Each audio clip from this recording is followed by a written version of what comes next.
Les Anglais pourront être tout aujourd'hui s'ils voulont réduire à rentrer dans leur vaisseau, mais ils exposeront leur supériorité, compliqueront leurs affaires et perdront insensiblement jusqu'à la considération si obstinant à conserver les soldats sur le continent. Lundi 26, relation de la campagne de Waterloo dictée par Napoléon. L'empereur est sorti de très gros matin, même avant 7 heures. Il n'a voulu faire lever aucun de nous. Le temps était fort beau. Il s'est mis à travailler seul dans le jardin, sur la tente où il nous a fait appeler tout peu déjeuner. Il est demeuré jusqu'à 2 heures. À dîner, il a beaucoup parlé de notre situation dans l'île. Il ne voulait pas, disait-il, bouger de Longwood, ne se soucier d'aucune visite, mais il désirait que nous prisions quelques diversions, que nous cherchassions à nous égayer. Il nous aurait vu avec plaisir, disait-il, nous mouvoir et nous produire davantage. L'empereur fait lire ce qu'il avait dicté de la bataille de Waterloo au général Gogo. Quelle page! Elles font mal. Les destinées de la France ont tenu à si peu de choses. N.B. Cette production a été publiée en Europe en 1820. On était venu à bout de la faire sortir furtivement des Antilles en dépit de toute vigilance de que cette relation de Waterloo parut dans le monde. Personne ne se trompa sur son auteur. Il n'est crié. Napoléon seul pouvait la décrire de la sorte. Et l'on a su que c'est précisément ici qu'il s'est exprimé son antagoniste lui-même. Quel beau chapitre! Il serait impossible d'en essayer une analyse ou de prétendre à les faire juger dignement. Il faut lire l'original. Toutefois, nous transcrivons littéralement ici la dernière page contenant enfin des résumés 9 observations de Napoléon sur les fautes qu'on lui a reprochées dans cette campagne. Ce sont des points qui demeureront classiques et nous avons pensé qu'on ne serait pas fâché de retrouver ici des objets qui dévileront toutes les fois que l'occasion s'en présente le sujet de vives et importantes discussions.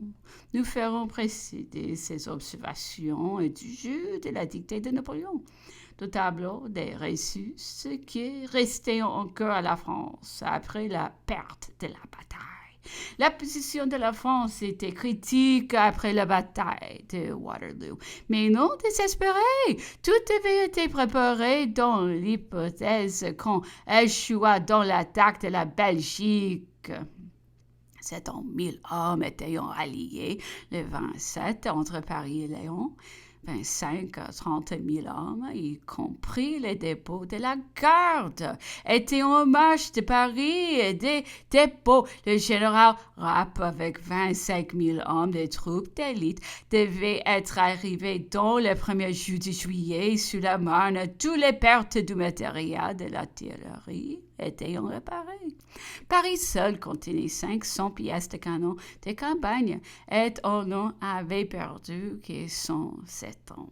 Ainsi, une armée de 1020 000 hommes, égale à celle qui avait passé la Sambre le 15, a un train d'artillerie de 350 bouches à feu couvrirait Paris au 1er juillet. Cette capitale avait, indépendamment de cela, pour sa défense 36 000 hommes de garde nationale, 30 000 triailleurs, 6 000 canonniers, 600 bouches à feu, une batterie de retranchement formidable sur la rive droite de la Seine et un peu dessus. Sur la rive gauche, le sang était entièrement terminé. Cependant, des armées anglo-hollandaises et prusso-saxonnes affaiblies de plus de 80 000 hommes, n'étant plus que des 140 000, ne pouvions dépasser le Somme avec plus de 90 000 hommes et attendrions la coopération des armées autrichiennes et russes qui ne pouvions être. Avant le 15 juillet, sur la Marne, Paris avait donc 5 jours pour préparer sa défense, achever son armement, ses fortifications, ses approvisionnements et attirer des troupes de tous les points de la France. Au 15 juillet même, il n'y aurait que 30 ou 40 000 hommes arrivés sur les Rhin. La masse des armées russes et autrichiennes ne pouvait entrer en action que plus tard.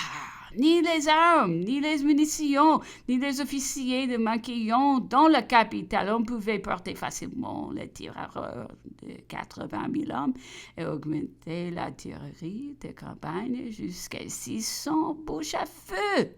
Le maréchal Suchet réuni au général Goebe aurait à la même époque plus de 30 000 hommes devant Lyon, indépendamment de la garnison de cette ville qui serait bien armée, bien approvisionnée et bien retranchée. La défense de toutes les places fortes était assurée. Elles étaient commandées par des officiers des choix et gardées par des troupes fidèles. Tout pouvait se réparer, mais il fallait du caractère, de l'énergie, de la fermeté de la part des officiers, du gouvernement, des chambres, de la nation tout entière. Il fallait qu'elle fût animée par les sentiments de l'honneur, de la gloire, de l'indépendance nationale. Qu'elle fixât les yeux sur Rome après la bataille des Cannes et non sur Carthage après Zama.